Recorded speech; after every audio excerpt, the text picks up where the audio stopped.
রাতে মহাজন তার দলবল নিয়ে কলস চুরি করতে আসে, আর তারা কলসের কাছে যেতেই সেখানে এক আশ্চর্য আলো জ্বলে উঠে ধা ধা করে।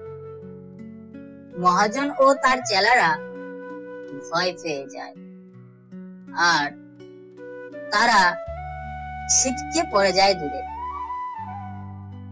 আর তারা কোনো মতে উঠে খুব জোরে পালাতে শুরু করে। তখন আকাশবাণী হয়,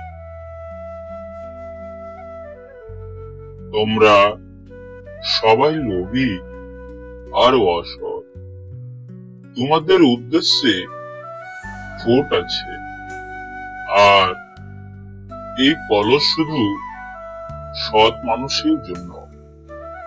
অন্যায়কারীরা এর কাছে এলে তারা নিজেদের সর্বনাশ ডেকে আনবে। এখনো বলছি, তোমরা সাবধান হয়ে যাও, নয়তো এরপর পরিণতি আরো ভয়ঙ্কর হবে। মহাজন ও তার দলবল খুব জোরে ছুটে পালায়।